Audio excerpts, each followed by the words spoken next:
Let's talk about the weather actually. Let's talk about the rainfall deficit. And last week we saw that almost a 25% deficit in the rainfall, which is obviously going to create a lot of problems, I'm assuming, towards inflation, as well as it's going to create, rural demand for the employment scheme. Again, pushing on the fiscal deficit. How do you see that entire picture?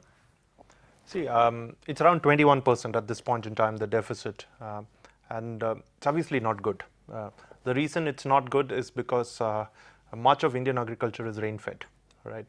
It's not, you don't have the kind of extensive irrigation networks that a lot of other countries, a lot of developed countries in the world do. And most of the farmers in India are sustenance farmers, right? So clearly it hurts a section of society, a group of people who are not really prepared for the kind of risks that producing crops in weather like this entails. It delays the sowing season for a lot of people, and because much of agriculture is rain-fed, a delay could well mean a deferment. You just miss the sowing season for one entire year. So it affects what is called the kharif crop, which is really the summer crop harvested towards the end of the year. And you will definitely see shortfall in several areas. A rise is an issue, and of course, I must caveat things here by saying that we've had a bumper crop last year. So obviously there are stocks and everything else, but there's still an issue. You need to keep producing. You just can't depend on reserves that you have. Pulses could be an issue. And pulses is a big issue because the inflationary effect of pulses is far more significant than the inflationary effects of anything else. Pulses are actually a staple in Indian cuisine.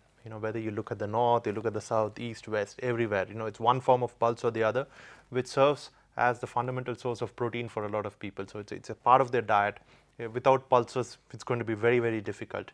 If you look at this big spike in inflation that happened 18, 20 months ago, much of it was led by what was happening in pulses. And the problem with pulses is not too many other countries in the world grow the kind of pulses that we do.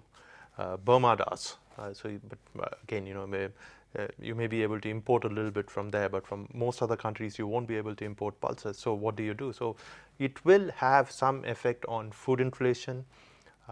It will have, to me, the more worrying thing is what it does to the sustenance farmer, because these people won't really be able to sow a crop this year. They will have to, the state will have to step in and rescue them in some way, because I really think that if things go on like this, and at this point in time it does look that way, because June 1 to July 13th is the period when 70% of the rain that falls during the entire monsoon season falls, and in that you have a shortfall of around a fourth, right, between 21%, 22%, whatever the number is. And it's going to be very difficult to make that up in the remaining period, because the monsoon actually lasts till the middle of September, or early September. It's going to be very difficult to make that up in the remaining period when only 30% of the rain that falls during the overall monsoon falls. So mathematics of it seem to suggest that it's going to be a poor year in terms of monsoon. Eventually you might get a number which is 15% deficit or 16% deficit, or could be worse.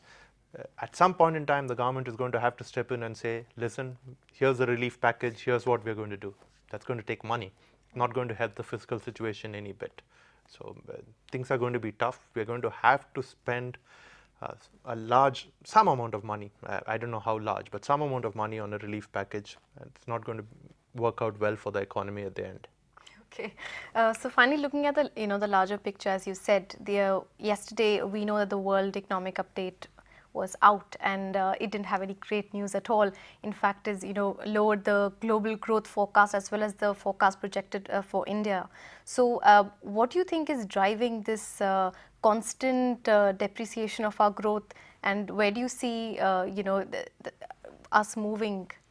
Well, in India's case, it's very clear. Part of it is because we are integrated with the global economy far more than we were in the past. So anything that happens in the Eurozone will have a ripple effect here. So one part is that. The other part is the kind of mess we've gotten ourselves into. I think the fiscal situation is it's fairly critical, and especially given that you may have to end up spending more because of the failure of the monsoon. You will not be able to do a lot of things that you have to do to bring that under control. So, and we haven't really made this country a great destination for investments through by either not legislating the kind of reforms that need to be legislated, what people popularly call second generation reforms, or we've actually gone the other way, and we've made a lot of changes in the policy regime, which actually makes it very difficult for companies to come in and invest here, because there's a lot of uncertainty about the policy regime. And if there's one thing that investors look for, it's certainty in the policy regime. But overriding everything is the fact that, you know, everyone keeps speaking of this period in the 2000s, you know, 2004 to 2008, when India just grew rapidly. That was at a time when there was an excess of liquidity in the global economy. You don't have that situation now. So even if you create an extremely conducive environment for both corporate investment as well as portfolio investment in this country, there's no guarantee that you're going to see the kind of inflows that you saw at that point in time, which really fueled a lot of growth. So I think the IMF has probably taken a lot of these factors. The fiscal deficit, it's mentioned very explicitly, is very, very worrying. It's probably taken a lot of these factors into consideration and said that India will probably grow only by this much. Okay, so on that uncertain note, thanks a lot, Sukumar, for being on this show. So, well, the economic growth doesn't look very encouraging, but then hope is all we have to live by. Hope you enjoyed watching this show and stay tuned for more. Thanks.